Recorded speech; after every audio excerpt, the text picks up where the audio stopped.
Imagine discovering your husband's affair when you are 7 months pregnant. Do you fall apart? Do you plead? Do you demand he pick you? Charlotte Cole did something else entirely. She simply placed her diamond earrings on the coffee table, pinned a short note, and vanished into the darkness. When her billionaire husband arrived home at 4 in the morning, carrying the scent of another woman, he discovered a desolate penthouse and a farewell letter that would become his personal ghost. But here's the crucial fact Nathan Cole misunderstood. His pregnant wife was not retreating. She was reloading. And in the end, her quiet departure would cost him everything. He would lose his empire, his good name, and even his liberty. This is not a tale of a broken woman. It is the story of a woman who played the long game and won. Stay with me, because the final twist in this story is one you absolutely will not predict. This story will teach you that your greatest power isn't in fighting back immediately. It's in knowing when to stay silent, gather your evidence, and strike when the time is right. Because sometimes the woman who walks away quietly is the one who wins everything. Nathan Cole had never considered that silence could be so aggressive. The elevator doors slid open to his 42nd floor Park Avenue residence at 4:47 a.m. The lights of Manhattan sparkled through the massive windows, a vibrant and ceaseless display that Nathan barely registered. His tie was undone, hanging loosely. The fabric of his jacket held the lingering warmth of a different person, a different place, a version of himself that he liked to think only came out after the sun went down. He walked inside and stopped cold. The apartment was utterly black. Not just dim, but a deep, intentional darkness. Charlotte always kept a small light on for him when he was late. Always. It was her silent method of pretending she was not anxious, a tiny act of love he had stopped noticing months before. Tonight, there was only blackness, pierced by the distant glow of the city through the panes of glass. Nathan hit the light switch. The living room materialized, looking sterile and impersonal, like a showroom in a magazine. The usual throw blanket was missing from the couch. The pregnancy guide she was reading was not on the marble coffee table. The glass of water she always kept by the window, where she would sit and watch the morning begin, was gone. The very air in the room felt scrubbed, sterile, stripped of her signature lavender perfume. That is when his eyes landed on it, a small velvet box, positioned with absolute precision in the very middle of the coffee table. Nathan felt the air catch in his lungs. He recognized that box.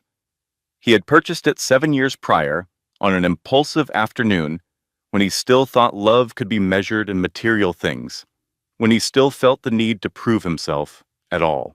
His fingers felt thick and uncoordinated as he put his phone down and opened the box. 2 diamond earrings rested inside. They were not ostentatious or large, just simple and elegant, the kind Charlotte reserved for important occasions. Their wedding day, the day they saw the first ultrasound image, the fundraising dinner where she had been by his side as powerful men shook his hand, congratulating him on his success. A single folded piece of paper lay underneath the earrings. His name was written on it. The handwriting was perfect and unwavering. No ink smudges, no signs of distress. For a second, Nathan hesitated to open it. He tried to rationalize it. This was just a silly fight. Charlotte was just being hormonal. Pregnancy made women unpredictable. She had likely gone to her mother's house for a night or two.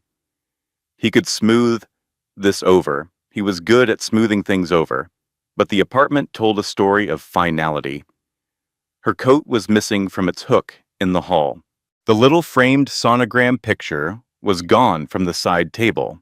Her collection of books, her computer, the old recipe box from her mother that she cherished. All of it had been methodically erased. Nathan finally unfolded the note. The words on the page were not angry. They were not accusatory. They were not pleading. They were quiet, which was somehow much worse. If you are reading this, it means I am already gone. I did not leave from a place of weakness. I did not leave because I gave up. I left because I finally accepted the truth you have been showing me for so long. Nathan's eyes began to race down the page, desperately looking for a loophole, for something he could argue against. I once convinced myself that love required endless patience, that if I just held on, if I continued to support you, if I made myself less visible, you would eventually find your way back to me. But love is not supposed to feel like being lonely next to someone else. A bitter laugh escaped him. Less visible. He had given her a world, the home, the extravagant life, the financial safety that most people only fantasize about. Did he get no credit for that? I am aware of the nights you claimed were late meetings. I am aware of the hotel suites that carried the fragrance of another woman. I chose not to say anything because I had to be certain about something else first. I had to know if I was still prepared to sacrifice myself just to hold on to you. Nathan felt a knot form in his chest. He had believed she had no idea. Or, even worse, he had believed that if she did, she would never have the courage to actually walk away. I am carrying our child.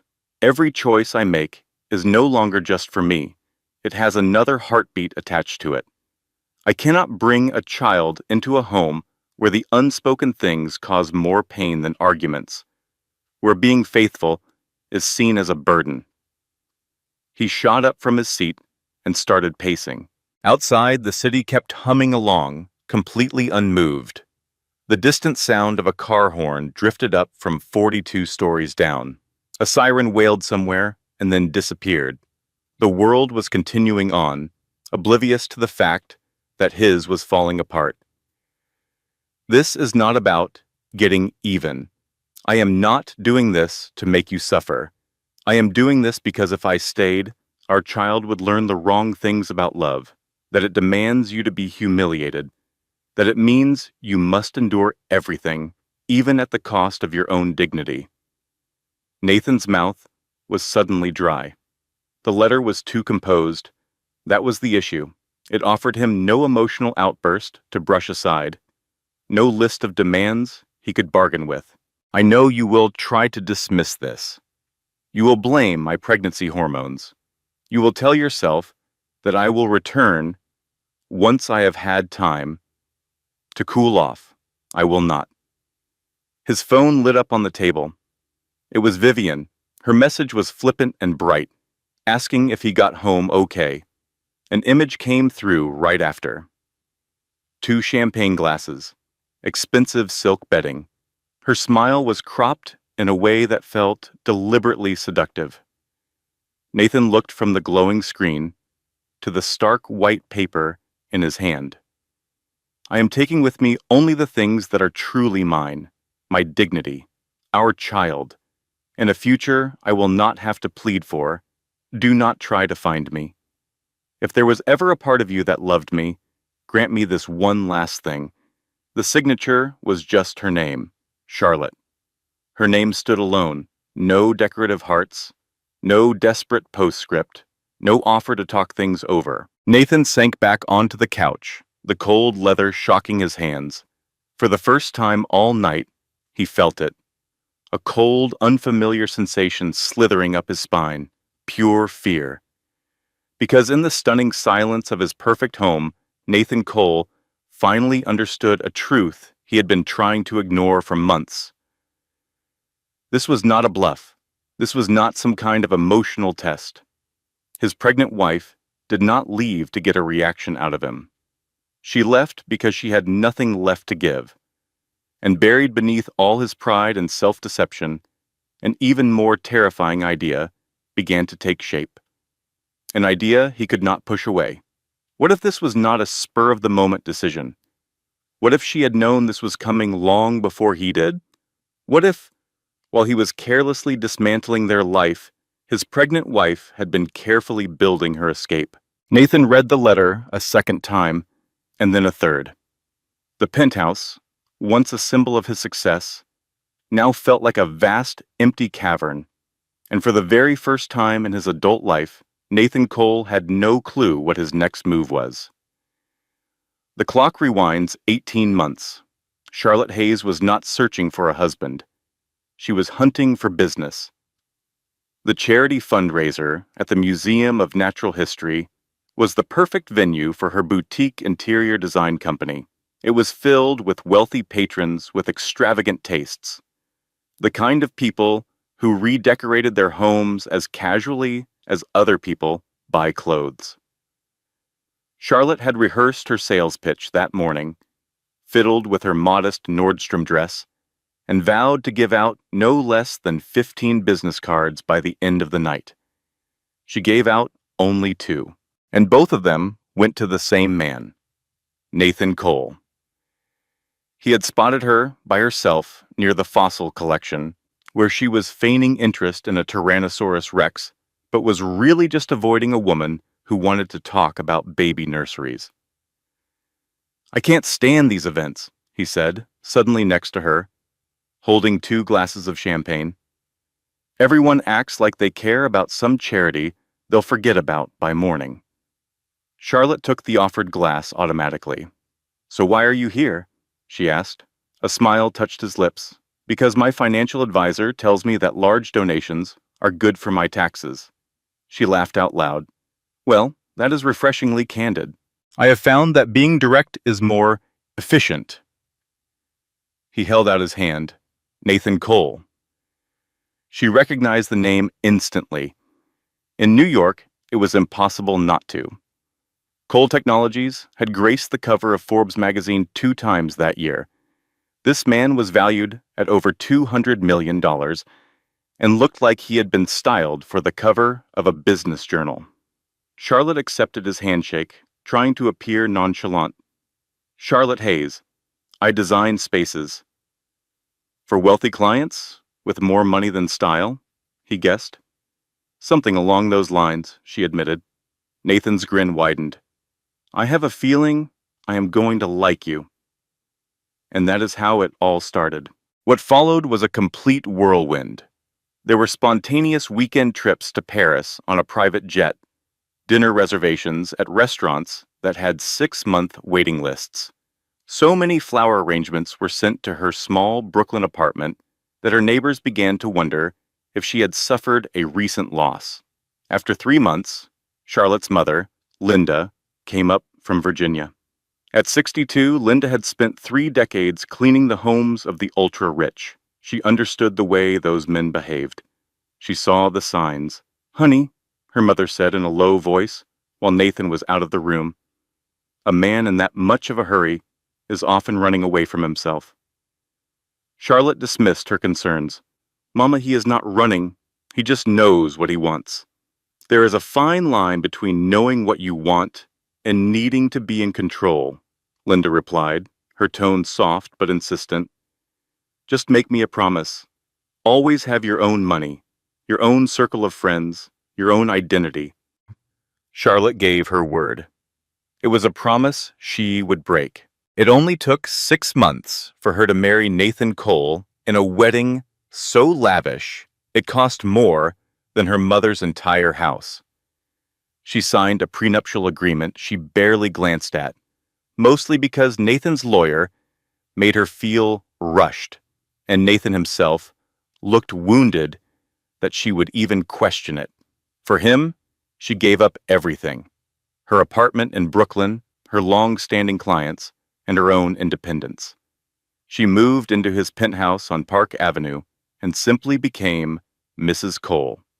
At the reception, her best friend Megan Walker, a divorce lawyer with a razor-sharp wit and 15 years of experience watching love die, gave a toast. Raising her glass, Megan said, "To Charlotte and Nathan, may your love last longer than the prenup." Everyone roared with laughter, including Charlotte.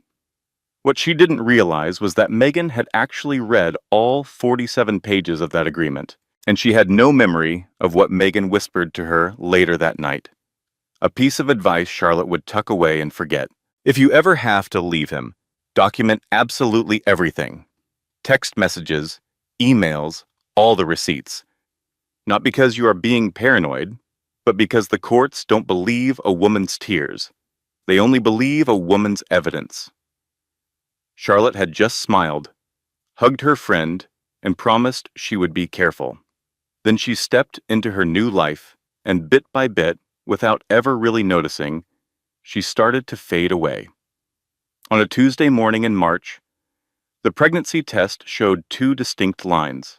Charlotte just sat on the cold bathroom floor for 20 minutes, staring at the little plastic stick, trying to figure out if she felt happy or completely terrified. She landed on a mixture of both, but mostly happy, for the most part.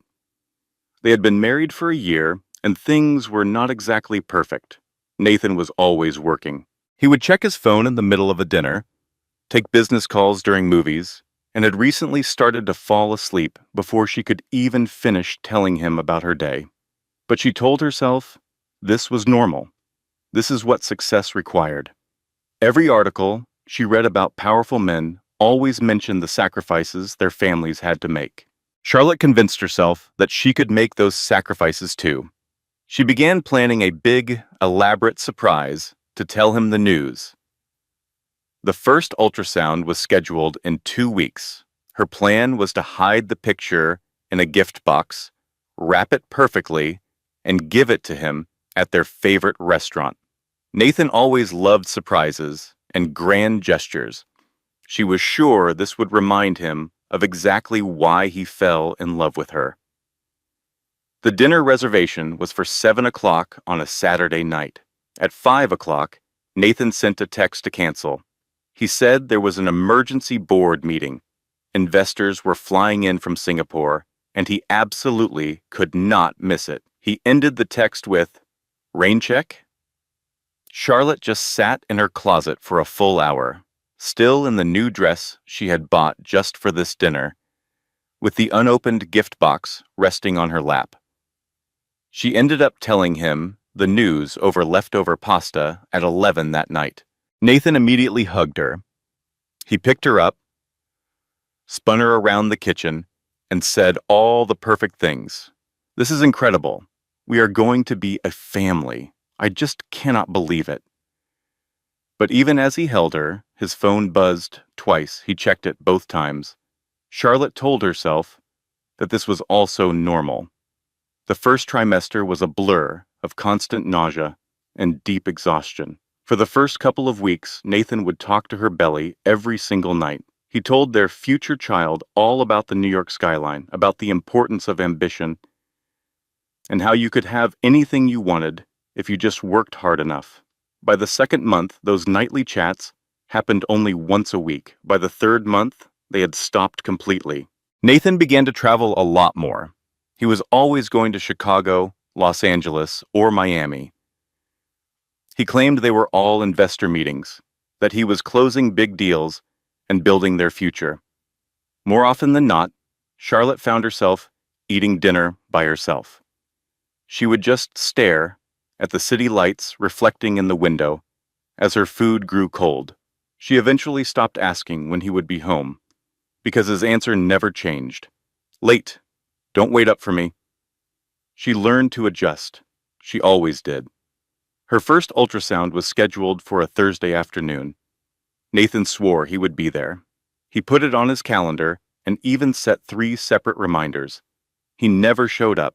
Charlotte had to lie on the examination table all by herself, watching the tiny flicker of her baby's heartbeat on the monitor while tears silently streamed into her hair.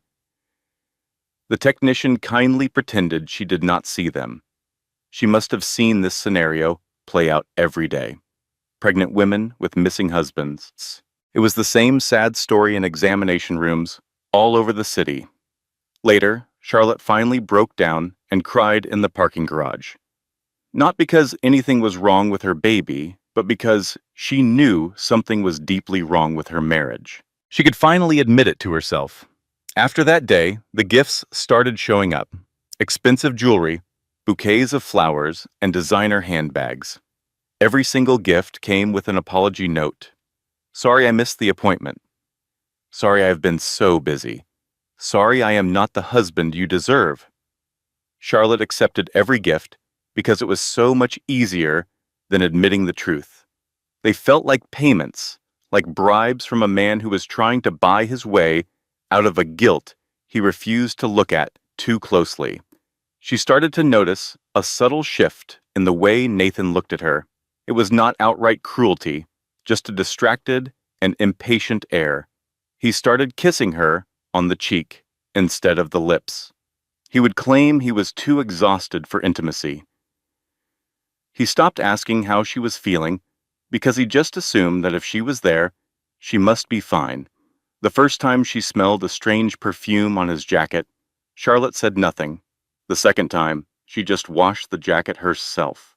The third time, she finally stopped pretending. The thing that hurt the most was not the betrayal she was beginning to suspect. It was the crushing realization that the man she married did not see her as a partner anymore. She had just become a chapter in his life that he was ready to move on from.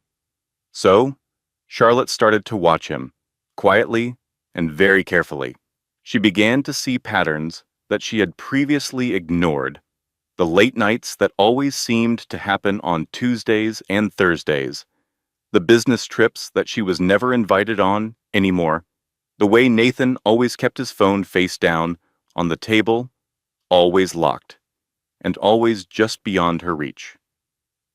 3 weeks later, she found the first piece of proof in his coat pocket, a hotel receipt. It was from the Four Seasons for $1,200. It was for a night he had told her he was in Chicago, meeting with investors. Charlotte did not confront him. Instead, she picked up her phone, called the hotel, and pretended to be his assistant. "Good afternoon. I am calling about Mr. Nathan Cole." He said he requested an extra key card for his wife during a recent visit. "Could you please check if she received it?" There was a short silence, followed by the sound of typing. "Oh, yes," the concierge replied in a cheerful voice. Miss Hart picked it up in person. "Can I help you with anything else?" Time seemed to stop for Charlotte. "No," she answered, her voice perfectly level. "That is everything I needed to know. Thank you."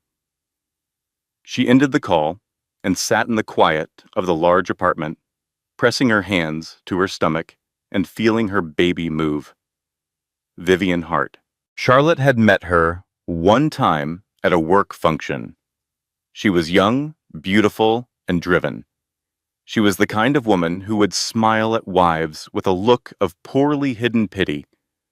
For a few moments, Charlotte thought about confronting him. She pictured herself shouting, breaking things, and demanding answers that would only be met with more lies. But then she recalled what her friend Megan told her on her wedding night. The legal system does not listen to emotional women. It listens to women who have proof. Charlotte went to her laptop and made a new email address. It was a secret account that Nathan would never know about. Then she began to save everything, every single receipt, every single late night, every single excuse that did not make complete sense. She sent herself copies of credit card bills and took pictures of his planner. She wrote down dates, times, and places with the care of a person building a legal case. Because that is precisely what she was doing. Charlotte was 7 months pregnant and felt completely trapped in a marriage with a man who no longer even saw her. But she was not a fool, and she was far from helpless. She just needed more time.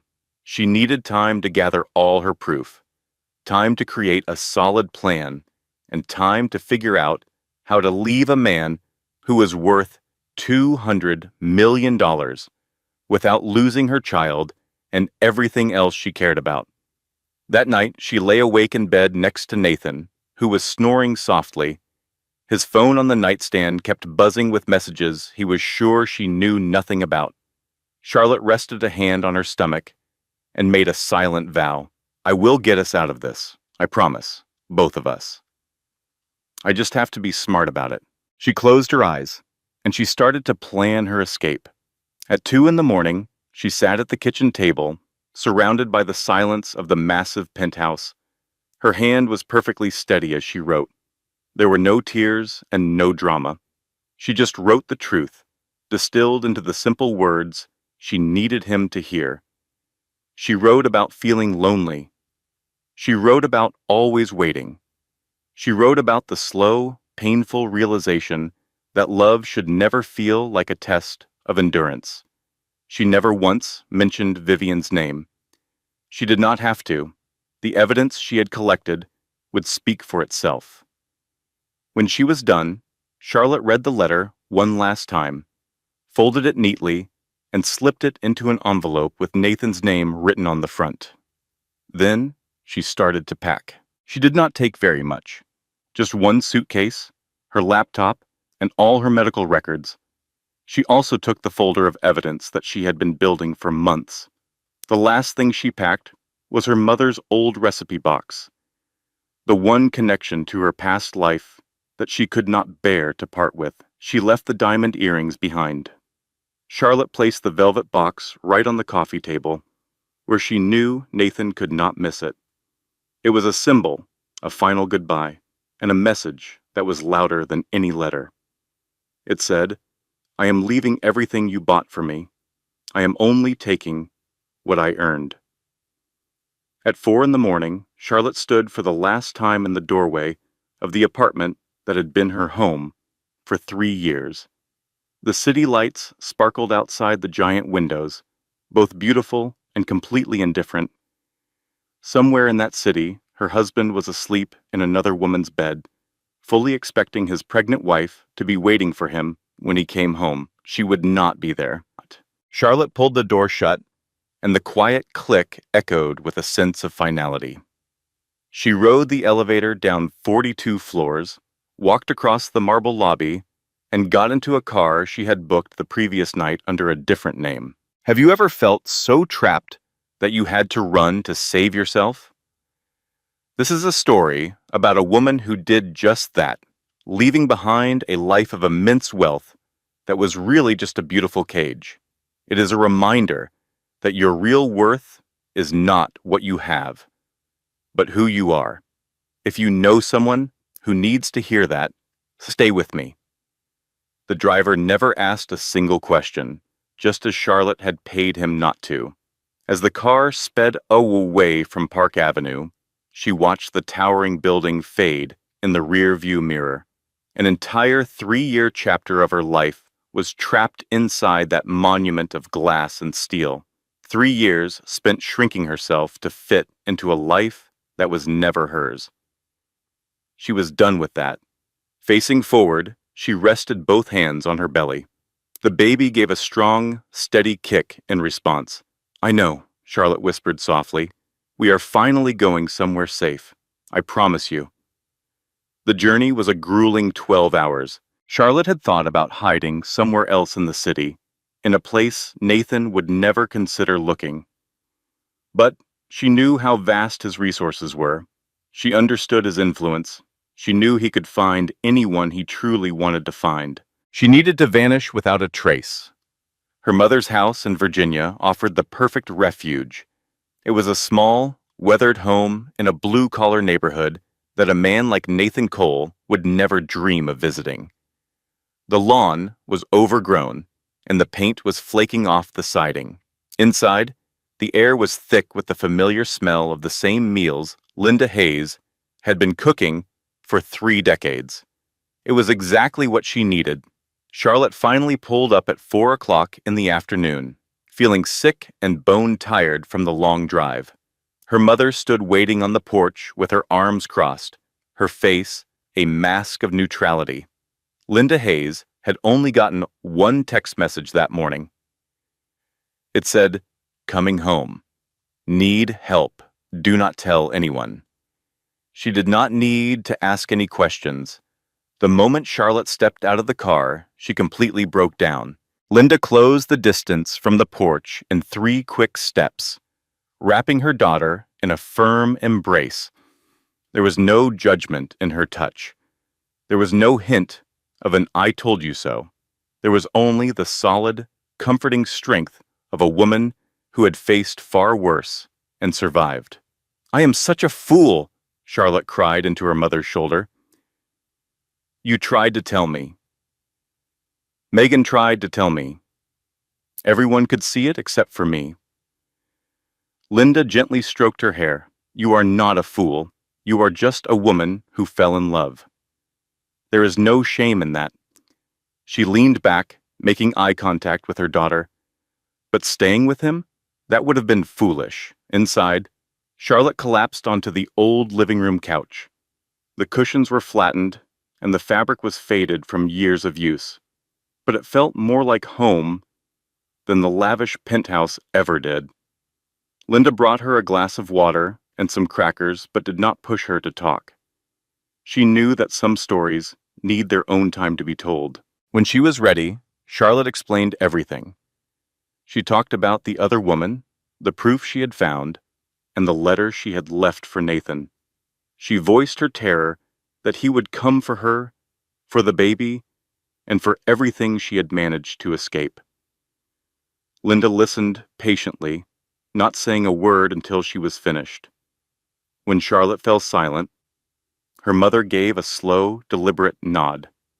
Then, she asked the only question that truly mattered. "So what are you going to do now?" Charlotte let out a long, shaky breath. "I have no idea. I have $3,000 to my name. I do not have a job or health insurance. I am 7 months pregnant, and I am all alone." Linda just shook her head. "No, you are not alone. You have me. First thing in the morning, we are getting you signed up for Medicaid. After that, we are going to find a free legal aid clinic." She leaned in closer, her tone becoming firm and determined. Men with money think they can hide their assets. They believe they can crush anyone who stands up to them with expensive lawyers. But there is always a paper trail, honey. Always. And together, we are going to find it. Charlotte looked at her mother and felt a small spark ignite within her chest. It was not quite hope, not yet anyway, but it was the beginning of one, the start of a real plan. That night, she found herself in her childhood bed, staring up at the familiar cracks in the ceiling. The room felt tiny, and the mattress was lumpy. Through the paper-thin walls, she could hear the television playing in the living room where her mother was watching a show. Charlotte placed a hand on her stomach and felt her daughter stir. "We are going to be all right," she whispered into the quiet room. "I am not sure how, just yet, but I know we will be." She let her eyes drift shut. And for the first time in what felt like an eternity, she slept without the shadow of Nathan Cole haunting her dreams. Miles away in Manhattan, Nathan awoke to a silent penthouse and a letter that was about to detonate his entire world. His immediate reaction was pure rage. How could she do this? After everything he had provided for her? He tried calling Charlotte 47 times. Each call went unanswered, rolling over to her cheerful voicemail message. Her calm, recorded voice was a stark contrast to the storm of chaos raging inside of him. At 6 o'clock in the morning, he called his lawyer. "Find her," Nathan ordered, his voice strained with anger, "and I want to know exactly what she took with her." The lawyer assured him he would get right on it. After hanging up, Nathan paced the enormous apartment like a wild animal in a cage, unable to be still, unable to think straight. Vivian showed up at noon. She used the key Nathan had given her months ago, her face a perfect performance of deep concern. Nathan was too distracted to see the cold calculation in her eyes. "I heard what happened," Vivian said in a soft voice, making herself comfortable on the sofa as if she owned the place. "Are you doing okay?" "She is gone," Nathan stated bluntly. "She just vanished in the middle of the night like a coward." Vivian nodded with feigned sympathy. She was never very stable. Those pregnancy hormones can make women completely irrational. "To be honest, Nathan, you really dodged a bullet." Nathan desperately wanted to believe her. He needed to believe that Charlotte was the one with the problem. He needed her leaving to be a sign of her weakness, not a reflection of his own failures. Just focus on the company, Vivian went on, placing a delicate hand on his arm. I will be here to help you through all of this. Nathan looked at her and felt a wave of something that felt like gratitude. At least somebody understood. He completely missed the faint smile that touched the corners of Vivian's lips. He had no idea that his pregnant wife's sudden exit was the very opportunity she had been patiently waiting for. Later that day, Nathan's housekeeper, Rosa, arrived for her scheduled cleaning. She was a 58-year-old woman from the Dominican Republic who had worked for Nathan for 10 years, long enough to have watched 3 other girlfriends pass through his life before Charlotte. Rosa had been very fond of Charlotte. Mr. Cole, Rosa began cautiously as she set down her cleaning caddy. Is Mrs. Charlotte going to return? Nathan's jaw clenched. That is not your business. Rosa simply nodded, her face revealing nothing. She did not take anything, you know. I looked. All of her jewelry is still in the box. The expensive handbags are all here. Even the paintings you bought for her. She left every single thing behind.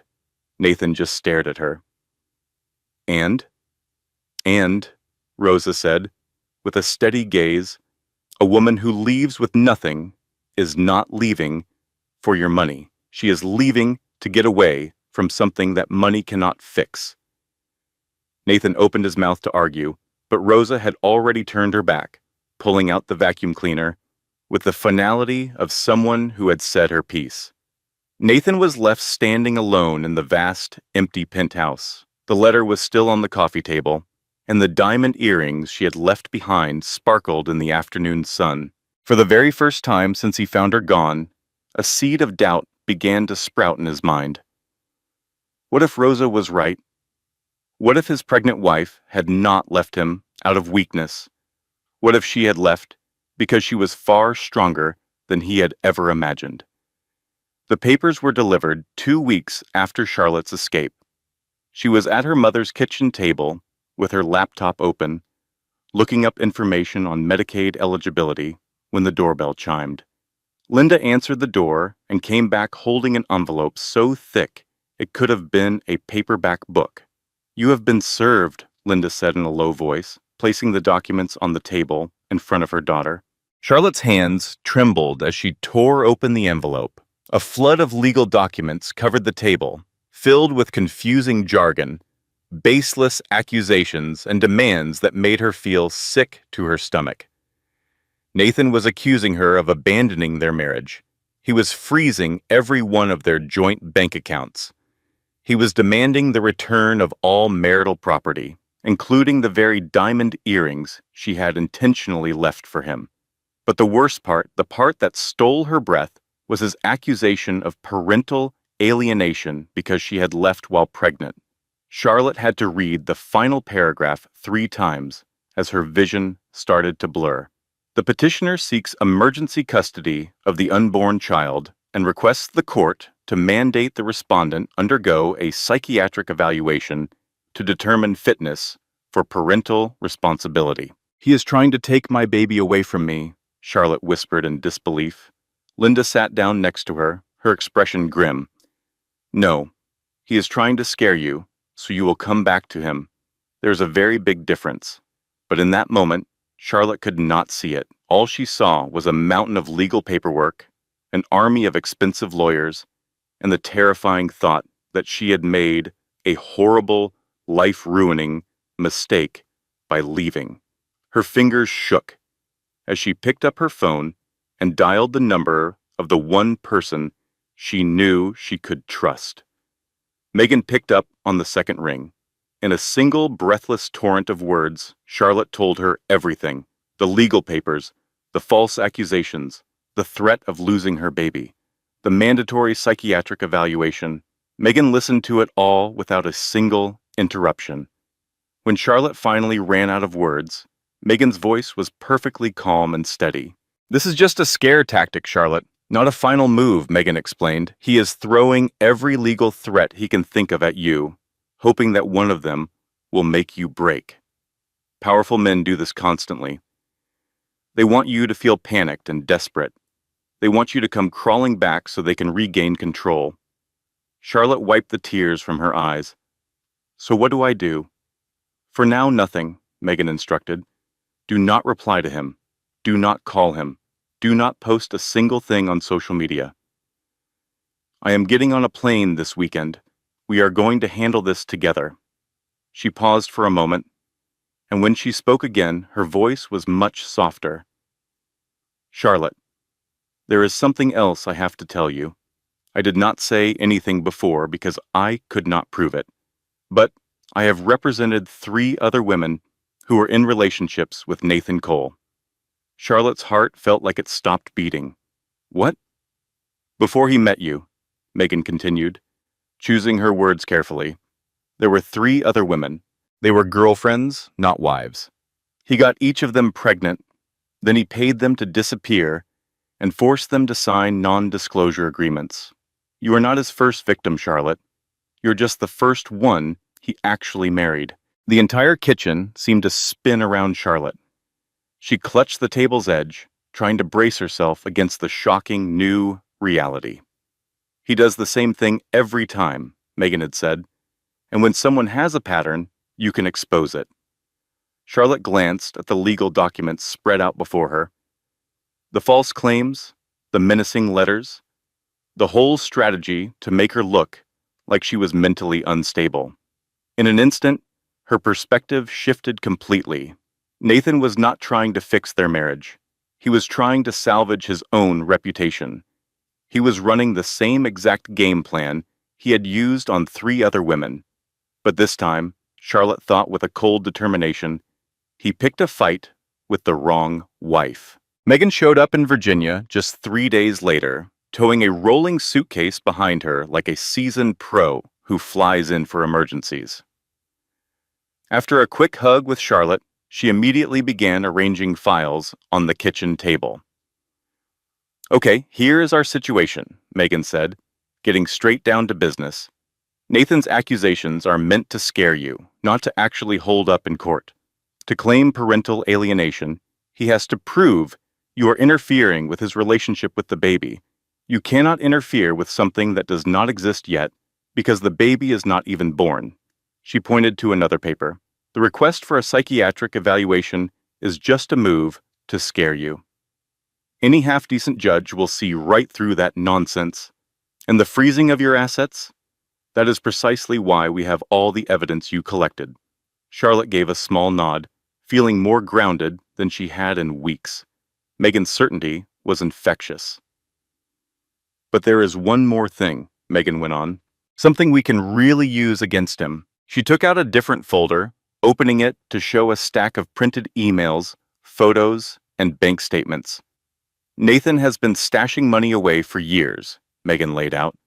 He has got shell companies, accounts overseas, and properties registered under other people's names. I have been keeping tabs on him since the first woman contacted me, just waiting for something solid. She made direct eye contact with Charlotte. You gave me something solid. The proof you found shows he used money from his business to pay for his personal life, including hotel rooms he shared with Vivian Hart. That is straight-up fraud. And fraud changes the entire game. Charlotte just stared at the pile of papers. How did you get all of this? Megan offered a slight, knowing smile. Guys with a lot of money think they are geniuses. They believe that because they can hire expensive lawyers, they are completely untouchable. But lawyers have their own network. And some of us have been waiting a very long time for someone with the courage to stand up to him. She reached out and gave Charlotte's hand a firm squeeze. You are that someone, Megan declared, and we are going to make sure you win. For the first time since those legal documents showed up, a small spark of hope flickered inside Charlotte. It did not stick around for long. 3 days after that, Charlotte woke up at 2 in the morning as a sudden sharp pain ripped through her belly. She lay perfectly still in the dark, hoping it would just go away, convincing herself it was nothing important, just stress, just anxiety, the typical discomforts of being pregnant, made worse by everything else that was happening. But then the pain returned. More intense this time, deeper. It was the kind of pain you absolutely could not ignore. Charlotte struggled to sit up, breathless, and reached blindly for the lamp. The small room was instantly filled with light. Her hands would not stop shaking. "Mom!" she cried out, her voice breaking. "Mom, I think something is wrong." Her mom, Linda, was in the doorway in an instant, saw the look on her daughter's face, and immediately grabbed the phone. The hospital was only 20 minutes from the house, but it felt like an entire day. Charlotte lay in the back of her mother's car, clutching her stomach, while tears streamed down her cheeks. Each little bump in the road sent a new jolt of pain through her.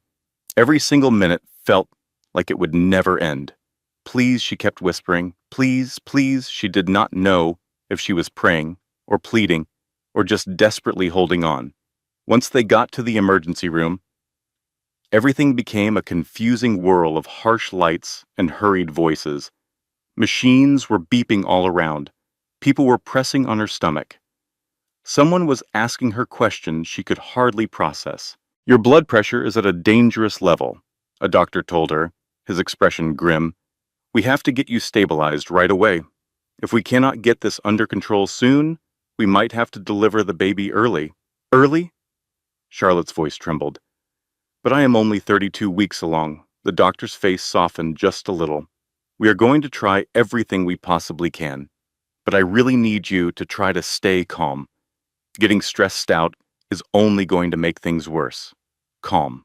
He wanted her to be calm while her entire life was falling apart, while her baby's life was hanging by a thread, while her husband was using the courts to steal her child, and her own body was trying to take the baby away too. Charlotte shut her eyes and tried to just focus on her breathing. Inhale, exhale, inhale, exhale.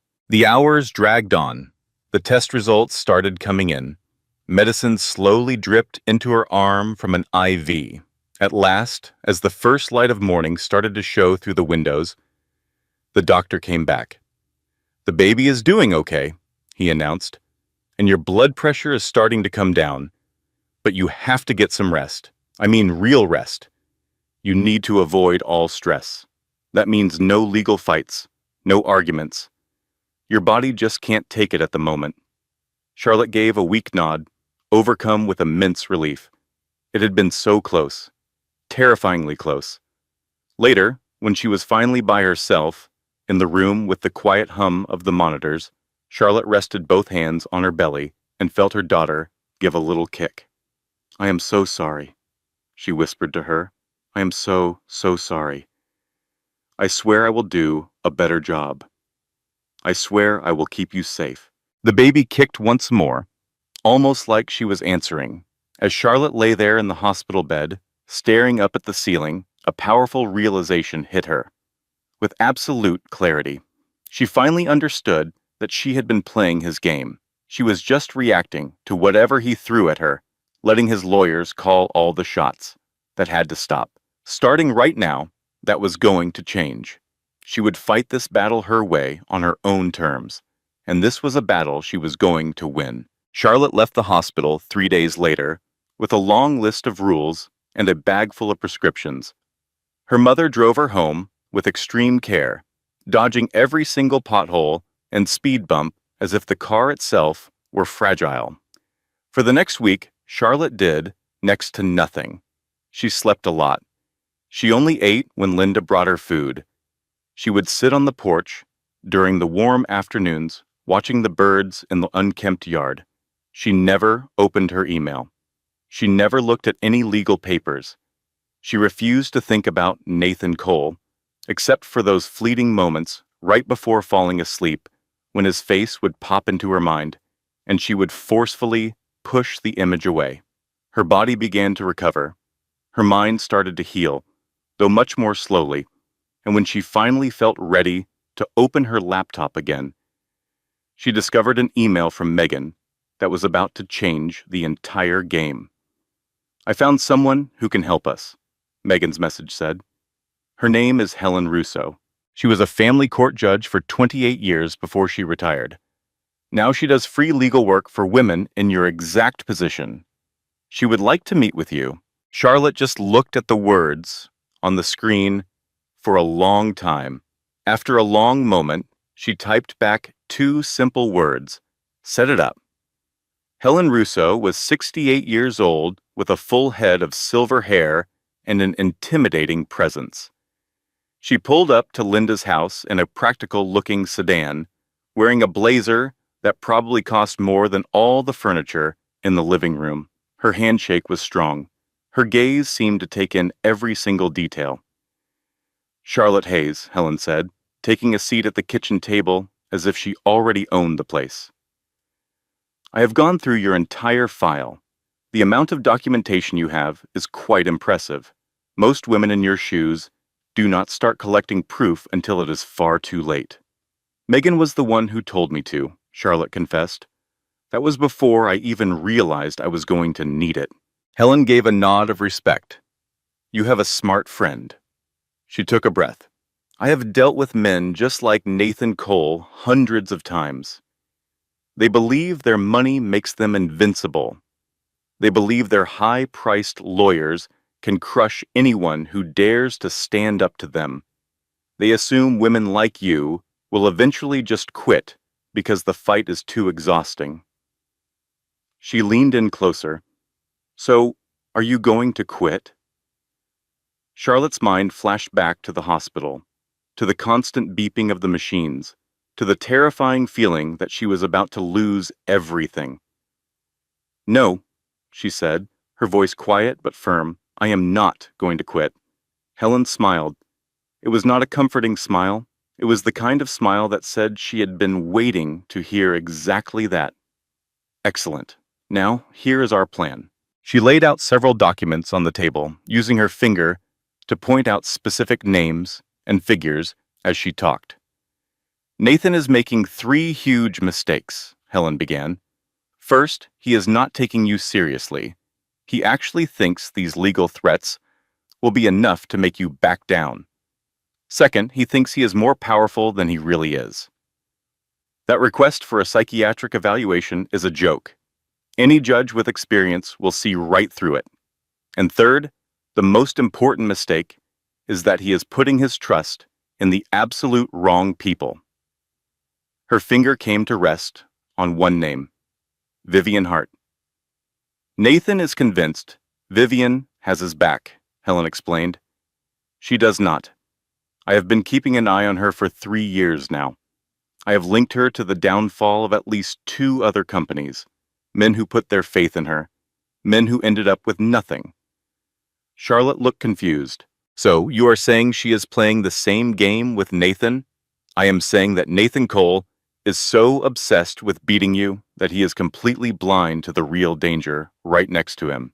Helen leaned back in her chair, a calculating look on her face. So, this is our strategy. We will defend you against all of his moves. We will expose that fraudulent request for a psych evaluation for what it is. And after that, we just wait. Wait for what? Charlotte inquired. We wait for Nathan to bring about his own ruin. Their counteroffensive started without any fanfare. Megan filed motions that systematically challenged every single one of Nathan's legal claims. The claim that she abandoned him was thrown out in just 2 weeks. The court partially lifted the freeze on her assets. The request for a psychiatric evaluation was flatly denied after Helen made just one call to the judge's clerk. From her mother's house in Virginia, Charlotte watched as her legal team took Nathan's entire case apart, one piece at a time. But Helen was firm that just winning in court was not the real goal. They needed Nathan to become so wrapped up and overwhelmed by his own mounting troubles that he would be completely blindsided by the final move. To win Vivian was essential. Charlotte began the difficult process of contacting the 3 other women Nathan had previously paid to disappear. It required weeks of delicate outreach, offering gentle promises and legal safeguards before a single one agreed to speak. Once they did, the picture that formed was far more sinister than Charlotte could have ever guessed. Nathan had a clear method. He targeted women with ambition. He swept them off their feet. He got them pregnant. Then, as soon as they became an obstacle, he erased them. He used non-disclosure agreements and settlements that seemed large but were tied to lifetime gag orders. He threatened financial and legal ruin for anyone who dared to violate the terms. It was a pattern: 3 women, 3 pregnancies, and 3 buyouts. Charlotte was meant to be the final piece of his puzzle. She was supposed to be his wife, the one he could show off, the public symbol of Nathan Cole's flawless life. But she had refused to follow his script. This refusal made her a threat. Charlotte would lie awake at night, replaying everything she had discovered. It was clear now that Nathan had never truly loved her. She was merely a strategic asset he had acquired to polish his public persona and convince investors and board members of his stability and reliability. The pregnancy didn't change his plan. In fact, it likely sped it up. He required an heir for his empire. He needed a perfect family picture for the company's annual report. She was just a prop. Charlotte laid a hand on her belly, feeling her daughter stir inside. "You are not a prop," she whispered into the darkness. "You are not a bargaining chip. You are my daughter, and I will never allow anyone to use you that way." In response, the baby gave a kick, powerful and deliberate. A small smile touched Charlotte's lips in the dark room. For so long, she had felt like a casualty of his games. She had felt utterly helpless, convinced that Nathan controlled every aspect of her life. Now she finally saw the reality of the situation. Nathan wasn't the powerful one. He was the one who was cornered. He was a man desperately trying to hold together his collapsing world, and he was taking it out on the person he thought was the weakest link. But Charlotte was no longer an easy target. She was the one who now possessed all the proof against him, and she was preparing to use every last piece of it. Baby Emma was born on a Thursday morning in early October. Charlotte had steeled herself for a difficult delivery. Considering all the trauma her body had endured, the frightening hospital stay, the endless weeks of anxiety, and the persistent fear, she was ready for anything. But instead, Emma's arrival was swift. She weighed 7 pounds and 4 ounces, had strong lungs, and perfectly formed fingers. Her first cry echoed through the delivery room, causing Charlotte to break down in tears of pure, unadulterated happiness. A nurse gently laid the baby on Charlotte's chest, a warm, solid, and wonderfully tiny presence. "Hi," Charlotte whispered, her voice cracking with emotion. "I've waited such a long time to finally meet you." Emma looked up at her, her newborn eyes still unfocused, and Charlotte felt a wall she had built around her heart begin to crumble. It was a part of herself she had kept locked away for months, or perhaps even years. This was the only thing that mattered. Not Nathan, not the legal battles, not the money, the fancy apartment, or any of the material things she once believed she needed. It was just this little person, this new life she had protected through betrayal, terror, and profound uncertainty. This was her entire world.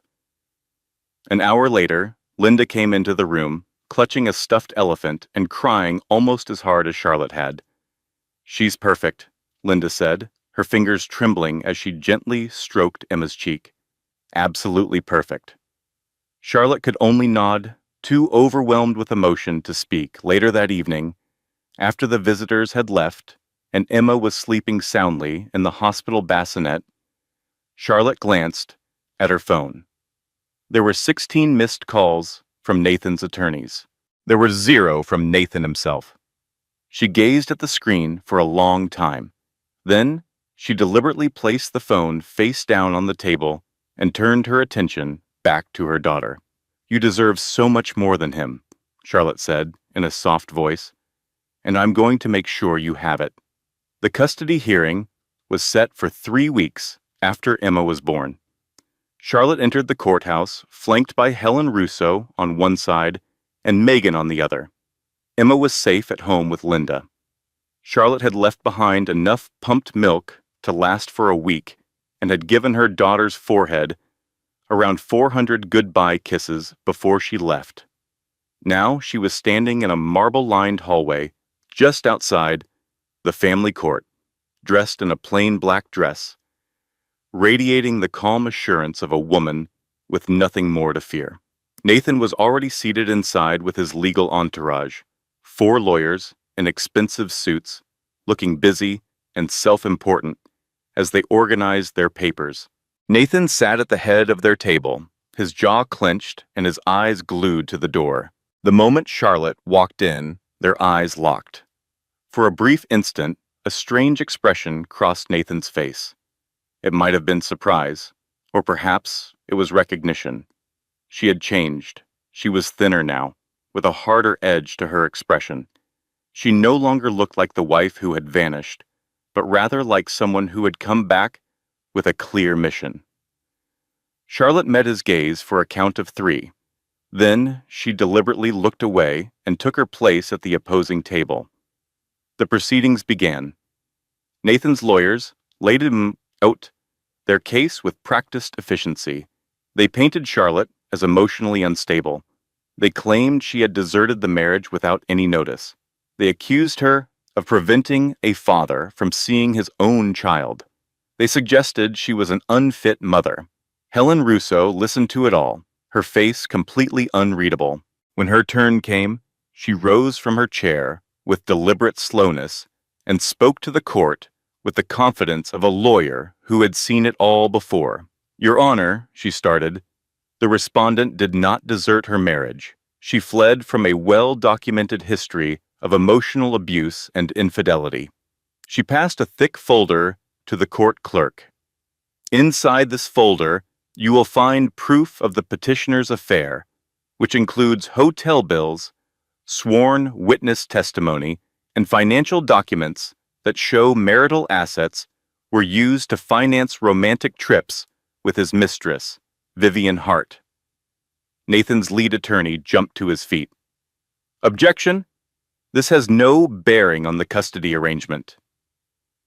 Helen offered a faint, icy smile. "I would argue otherwise. A father's moral character is always relevant in a custody case. This is particularly true when that character involves a history of paying off 3 previous girlfriends to sign non-disclosure agreements after he got them pregnant." Then a hush fell over the entire courtroom. All the color vanished from Nathan's face. Helen pressed on, her voice remaining steady and lethal. "The petitioner has a clear and documented history of getting women pregnant and then using his financial power to buy their silence. The respondent is merely the first woman with the courage to turn down his money and challenge him. She did not abandon her child. She was protecting her child from a father whose sole interest in gaining custody is to control his public image." She then turned to look the judge squarely in the eye. "The psychiatric evaluation that the petitioner demanded was never performed by a qualified professional. We have proof that the report filed with this court was authored by a Dr. Marcus Bell, who is Vivian Hart's brother. He was paid $50,000 to create a fake document without ever having met the respondent." Nathan's lawyer was on his feet again. "Your Honor, these are baseless and outrageous claims." Helen simply reached into her folder and pulled out a printed bank statement. This document shows the wire transfer from Vivian Hart to Dr. Marcus Bell. It is dated 1 week before the so-called evaluation was submitted to the court. I believe that provides a very solid foundation. The judge examined the paper for a long, quiet moment. Finally, she lifted her gaze to Nathan. "Mr. Cole, is there anything you wish to say?" Nathan's mouth opened, then it closed. He tried again, but for the very first time in his life, he was completely speechless. The judge delivered her ruling 2 hours later. Charlotte was granted sole physical and legal custody of Emma. Nathan was permitted only supervised visits, and that was contingent upon him completing his own psychological evaluation. The restraining order that Charlotte had filed for was granted. Furthermore, the fraudulent psychiatric report was officially forwarded to the state medical board to be investigated. Charlotte stepped out of the courthouse and into the bright afternoon sunlight. Megan immediately wrapped her in a tight hug. Helen shook her hand, showing the most warmth Charlotte had ever seen from the stoic lawyer. "This isn't over," Helen cautioned. "Men like Nathan don't just surrender." Charlotte simply nodded. "I know." But for the first time in what felt like an eternity, she felt as if she could finally take a deep breath. She had actually won. It was a real and total victory. Her feeling of triumph lasted for about 3 days. Charlotte was in her mother's living room, with Emma sleeping soundly in her arms when the certified mail was delivered. She tore it open, assuming it was just more standard legal paperwork. What she found instead was a notification that sent a chill through her entire body. Nathan's company was declaring bankruptcy. That meant the 50% of their marital property she was awarded in the divorce settlement, the $12 million that was meant to be her and Emma's financial security, was gone, just like that. According to the documents, Nathan Cole now had a net worth of -$3 million. And that meant Charlotte was now legally the owner of half of nothing. She read the letter a second time, and then a third, hoping the words would somehow change and start to make sense. They never did. Nathan hadn't just lost his company. This was a deliberate act. He had engineered the entire thing. He must have known the bankruptcy was on the horizon. He had likely been planning it ever since the day she served him with divorce papers. And she had fallen for his scheme completely. Charlotte just stared at the pile of papers on her mother's coffee table. All the proof she had worked so hard to collect. All the witnesses she had managed to find. The huge victory she had just won in court. In the end, none of it made any difference. Nathan had still managed to defeat her, and he did it without ever having to face her in a courtroom again. Charlotte didn't get any sleep that night. She stayed at her mother's kitchen table with all the legal papers laid out in front of her, her thoughts racing through scenarios she didn't want to face. The bankruptcy filing was 47 pages of dense financial language, but its intent was perfectly clear. Nathan Cole had successfully hidden his fortune. He had shuffled his assets, established anonymous shell corporations, and funneled his wealth into accounts where the legal system couldn't touch it. The bankruptcy itself wasn't real. It was an elaborate piece of theater. It was a show, a put-on to make him appear destitute, while his millions remained safe and untouchable. And the final act of his performance was to leave Charlotte with absolutely nothing. There would be no spousal support. There would be no child support. There would be no future. At 3 a.m, she telephoned Megan. "I know it is late," Charlotte said before Megan could even say hello. "I just need you to confirm that I am not going crazy." "You are not going crazy," Megan assured her, her voice heavy with sleep. "What is going on?" Charlotte told her everything. She described the bankruptcy, the assets that had vanished, and the terrible realization that Nathan had been planning this for a very long time. Megan was silent on the line for a while. "He is very skilled," Megan said finally. "More skilled than I realized." "Is that meant to make me feel any better?" "No, it is meant to make you angry." Charlotte closed her eyes for a moment. "I am already angry." "Good, because anger is a great motivator. And you need to understand something, Charlotte. Rich men do not really go bankrupt. They just hide their money. It goes into offshore accounts, cryptocurrency, and real estate owned by other people. The money is definitely still there. We just need to locate it. How do we do that?" "We are going to start with Vivian." The search took them several weeks. Charlotte contacted Rosa first. Rosa was the housekeeper who had been with Nathan for 10 years. Rosa had observed everything. She had heard everything, and she had a perfect memory. Mr. Nathan, he spent a lot of time on the telephone, Rosa explained in their first meeting. He believed I could not understand him because my English is not perfect, but I understand quite a lot. I heard him speaking to Miss Vivian about houses, about islands, about signing things over to her. Charlotte leaned in closer. What kinds of things? Rosa made a broad gesture. Everything. Bank accounts, property deeds. He said it was for protection. He said no one can take what they are not able to find. Charlotte's pulse began to race. Do you recall any specific names or places? Rosa thought for a second. The Bahamas. He mentioned the Bahamas very often. And a company. The name had the word blue in it. Something like blue water or blue horizon. Something like that. That clue was all they needed. Megan followed the lead through business records, financial reports, and contacts who operated just outside of normal business channels. Her discovery was far worse than Charlotte had feared. Nathan had done more than just conceal his assets. He had moved $8 million into a shell corporation named Blue Harbor Holdings, which was registered in the Bahamas. He did this just 2 weeks before he declared bankruptcy. And who was the owner of Blue Harbor Holdings? It was Vivian Hart. As Charlotte stood in her mother's kitchen, looking at the documents on the table, a feeling of cold resolve formed inside her. Nathan had done more than just cheat on her. He had done more than just try to abandon his own child.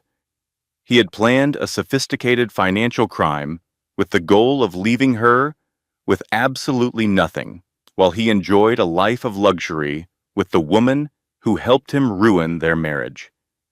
They had done this together. It was possible. They planned it from the very start. Charlotte picked up her phone and made a call to a number she never thought she would have to dial. Vivian picked up after the third ring. Charlotte? Vivian sounded guarded and surprised. How did you find this number? That is not important, Charlotte said. What is important is what I am about to share with you. She could hear Vivian moving, likely making sure Nathan was not close enough to hear. I am aware of Blue Harbor Holdings, Charlotte said calmly. I am aware of the $8 million Nathan wired to you 2 weeks before he filed for bankruptcy. I am aware that this makes you an accomplice to federal fraud. And I am aware that federal fraud has a prison sentence of up to 10 years. There was only silence from the other end of the line. You have 2 choices, Charlotte explained, her voice strong. You can provide testimony against Nathan and be granted immunity, or you can be punished right alongside him. The decision is yours. Vivian's voice was strained when she finally replied. You are not serious, am I not? Charlotte looked at the proof on her computer screen. I am currently viewing the wire transfer. I am currently viewing the business registration that has your name on it. I am currently viewing statements from 3 other women who will testify about Nathan's past behavior. What part of this makes you think I am not serious? There was more silence. He promised I was special, Vivian said at last. Her voice had changed, sounding smaller and less sure of herself. He made that same promise to me, Charlotte said. The only difference is that I eventually stopped believing his lies. She let that idea sink in. There is one more thing you need to know, Charlotte added. I have his emails. I have emails that prove Nathan was going to cut you out of the deal after the bankruptcy was complete. He planned to move to the Bahamas with a different woman, a new life partner, a fresh start, one that did not include you. That is a lie, Vivian said, but her denial was too fast. You should ask him yourself, Charlotte recommended. Then see how he reacts. She waited. What is it that you want? Vivian finally asked. I want the truth to come out. And I want Nathan to be held accountable for his actions, for what he did to me, for what he did to our daughter, and for what he did to all the women he hurt before me." Vivian was quiet for a very long time. Then she spoke two words that changed the course of everything. "I will help." The charity gala took place at the Plaza Hotel on the first Saturday in December. Charlotte received an invitation from a business acquaintance, someone who knew her from her career before Nathan, before the wedding, before her world turned upside down. It was the type of gathering where important deals were made discreetly over drinks and polite conversation, where a person standing could change overnight without any public announcement. It was the ideal setting for what Charlotte had in mind. She came by herself, dressed in a plain black gown. She wore no jewelry, nothing to draw attention. She only carried herself with quiet grace and the assurance of a person who knew exactly how the evening would end. The grand ballroom was filled with the light of crystal chandeliers and the scent of expensive fragrances. People spoke in low tones over the sound of gentle music. Everyone was smiling. Everyone was playing a part. Nathan stood near the middle of the room. He seemed thinner than she recalled, with a new tension around his eyes. His suit was clearly expensive, and his posture was still confident, but she could see the stress just beneath the surface. He looked desperate. Charlotte walked through the room, politely nodding at people she barely knew. Her gaze remained on Nathan, observing him as he mingled, observing him as he acted like everything was perfect. At last, she went over to him. Nathan noticed her approaching. His face showed a quick series of different feelings. First surprise, then confusion, then suspicion. "Charlotte," he said, speaking slowly, "I was not expecting to find you here." She came to a stop about 3 feet away from him, close enough to talk, but with enough space for others to see them. "Hello, Nathan." His eyes looked her over, taking in the changes. "You seem different. I feel different." He tried to smile, but it was not genuine. "How is the baby?" "Her name is Emma," Charlotte stated flatly, "and she is doing very well. Thank you so much for asking." The sarcasm in her voice was quiet, but clear. Nathan's jaw grew tight. "What reason do you have for being here?" Charlotte tilted her head just a little. "I wanted to see you one final time." "Before what?" "Before your whole world changes." She took a thin folder out of her small purse. Nathan's gaze fell on it, and a new look crossed his face. It was fear. It was recognition. He understood what was happening. "This is being sent to the Federal Bureau of Investigation on Monday morning," Charlotte said, her voice quiet but firm. "The fraudulent bankruptcy filing, the assets you hid, the money transfers to Blue Harbor Holdings, every last detail." The blood drained from Nathan's face. "You do not have proof for any of that." "As a matter of fact, I do." Charlotte opened the folder to show him just one piece of paper. It was a wire transfer confirmation. His signature. Vivian's name. The total amount. $8 million, Nathan. "It is right here in black and white." Nathan's self-control finally broke. "That is not legal. You got that information illegally." "I received it from your mistress," Charlotte answered, "and she is cooperating fully with the authorities in return for her immunity." She told them the entire story. Nathan just stared at her. For the first time, he had absolutely no reply. Charlotte put the folder away and placed it back inside her purse.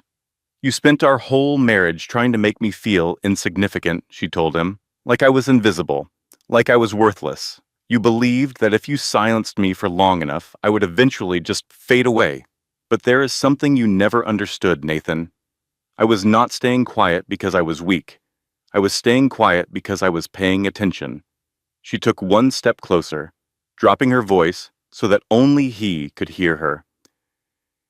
"You told me once that everything you did was for our future. Well, this is your future. She turned around and walked away.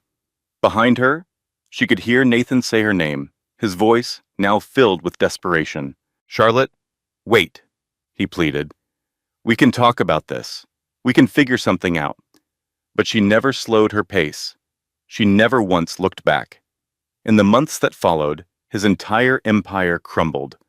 The FBI arrested Nathan on 14 counts of fraud. Vivian stood in court and testified against him, revealing years of secret accounts and financial deception. The phony psychiatric report came to light, costing Dr. Marcus Bell his medical license. Even the hospital administrator who leaked Charlotte's private medical files was sent to prison. Nathan's trial was a 3-week spectacle. The proof against him was an avalanche. There were bank statements, eyewitnesses, and a clear paper trail that stretched from New York City to the Caribbean. Nathan's high-priced lawyers tried every maneuver in the book, but some truths are just too bright to be hidden. The jury needed only 4 hours. They found him guilty on all charges. The judge sentenced Nathan Cole to 12 years in a federal penitentiary. At the sentencing, Charlotte was given the chance to speak. She stood before the court, her eyes fixed on the man she had once adored, the man who had tried to utterly ruin her, and a surprising feeling washed over her. It was peace. "You asked me once why I walked away without putting up a fight," she said, her voice echoing with calm certainty in the silent courtroom. "The reality is, I did not walk away from a fight. I walked away to prepare for one. And today, that fight is finally over." She paused for a moment, composing herself. "You are being sent to prison. I am going back home to raise our daughter, the daughter whose name you have never even spoken. Not once in 2 years, not on the day she was born, not when she learned to walk, never." Nathan just sat there, his expression a complete blank. "You believed that money gave you power," Charlotte went on. "But money can disappear. A reputation can be shattered. The only real asset you ever had was me, and you threw me away." She looked straight at him. "That was the greatest mistake you ever made." With that, Charlotte turned her back on him and strode out of the courtroom, never looking back. When the heavy doors swung shut behind her, that chapter was truly finished. 2 years flew by. Charlotte created a brand new life for herself in Virginia, a world away from the glittering skyscrapers and lavish penthouses she used to know. Her interior design business was growing, but at a manageable pace. She was selective with her projects, choosing clients who understood boundaries and a schedule that let her be there for Emma. And Emma was growing like a weed. There were first steps, then first words, and then the first day of preschool. An event that required so many pictures, it filled her phone's memory completely. Linda was a huge help, spoiling her granddaughter rotten while pretending to be strict about bedtime. Megan would drive down whenever she could, armed with a bottle of wine, the latest legal world gossip, and that same sarcastic wit that had been Charlotte's lifeline. "You know," Megan remarked one evening, as they watched Emma joyfully chasing fireflies in the yard, "I am still in awe that you actually did it." Charlotte just smiled. "Which part are you in awe of?" "All of it," Megan replied, gathering all that evidence, sparking the investigation, convincing Vivian to cooperate with the authorities. "You took down a man who was worth hundreds of millions." "I did not do it by myself," Charlotte reminded her. "No," Megan conceded, "but you were the one who refused to give up. Anyone else would have grabbed the first settlement check he offered and disappeared." Charlotte's gaze softened as she watched her daughter gasp with delight when a firefly lit up right next to her little hand. "Disappearing would have been the same as letting him win," Charlotte said softly, "and Emma deserves a mother who does not give up."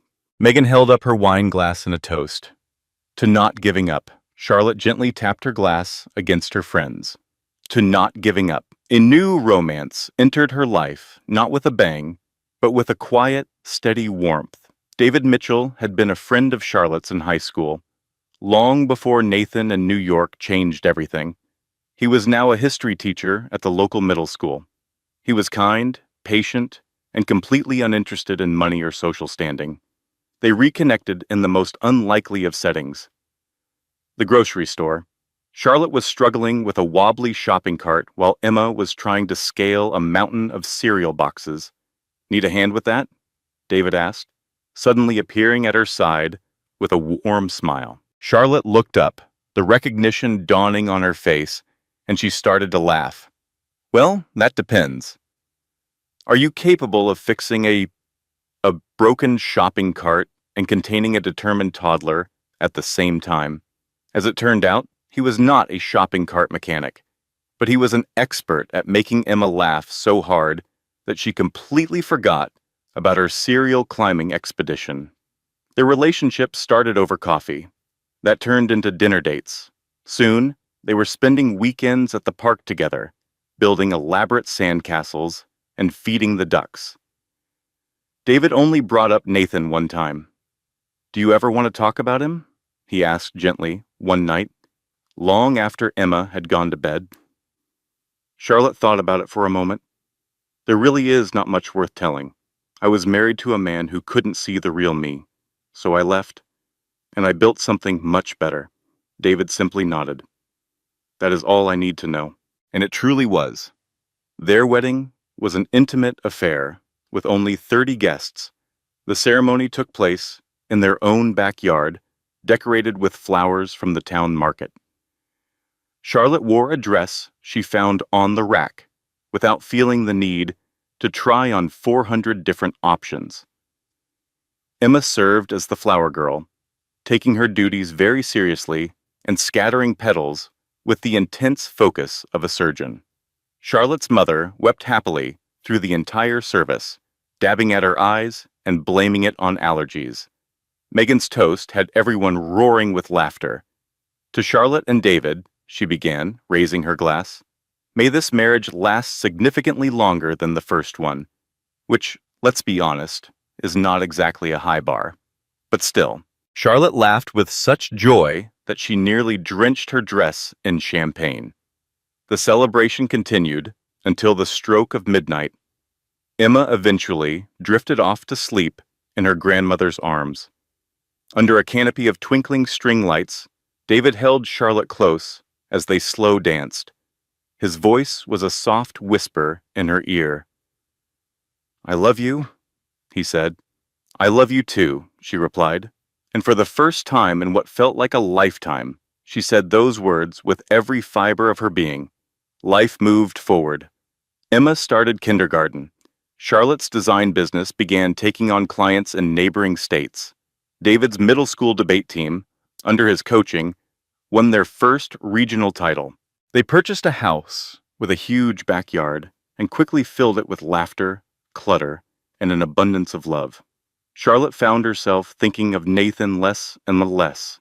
He became a memory, much like a destructive storm that had passed long ago. It was devastating at the time, but now it was just a story from a distant past. She occasionally wondered if he ever thought of her, or of Emma, or of the life he had so carelessly discarded. She concluded he probably did not. Men like Nathan don't reflect on their losses. They simply rewrite the past to cast themselves as the victims, making everyone else responsible for their downfall. It did not matter to Charlotte. She had everything she could ever want. Then, 5 years after the trial, a letter arrived. It appeared on a bright Tuesday morning in the springtime, tucked between the usual bills, store flyers, and a colorful drawing Emma had made in school.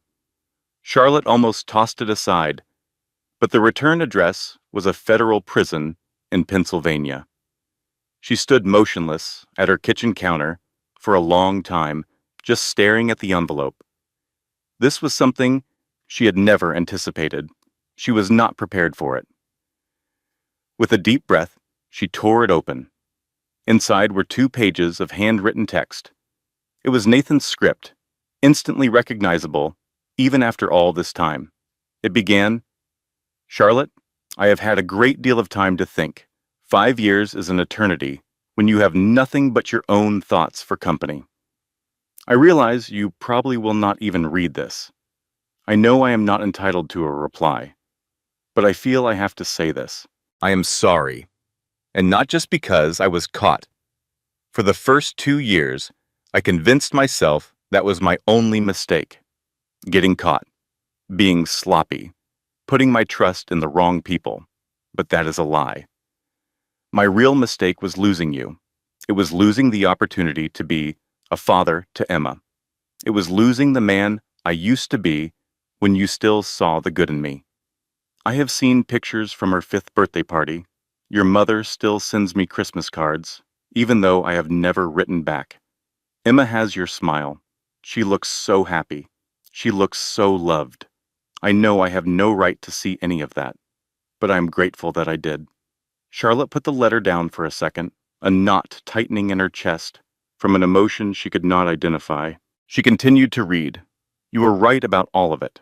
About Vivian, about the way I handled our money, about the person I had allowed myself to become. I was so fixated on winning that I lost sight of what a real victory was supposed to be. I thought it was about having more money, more power, more control. It was not until after you were gone that I understood the only thing truly worth having was the life we could have had together. I am not writing to ask for your forgiveness. I am not asking for another chance. I am aware that both of those are impossible. I just needed you to know that I finally understand. I see what I lost. I see what I threw away. I see what I destroyed. I sincerely hope you are happy. I mean that, Nathan. Charlotte read the final word and placed the letter on the counter. She looked through the window into the backyard, where Emma was playing. David was pushing her on the swing, and the sound of their shared laughter filled the air.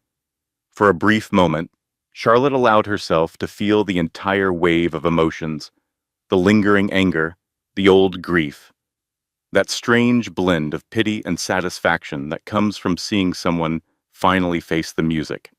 Then she neatly folded the letter, put it in a drawer, and firmly closed it. She never wrote him back.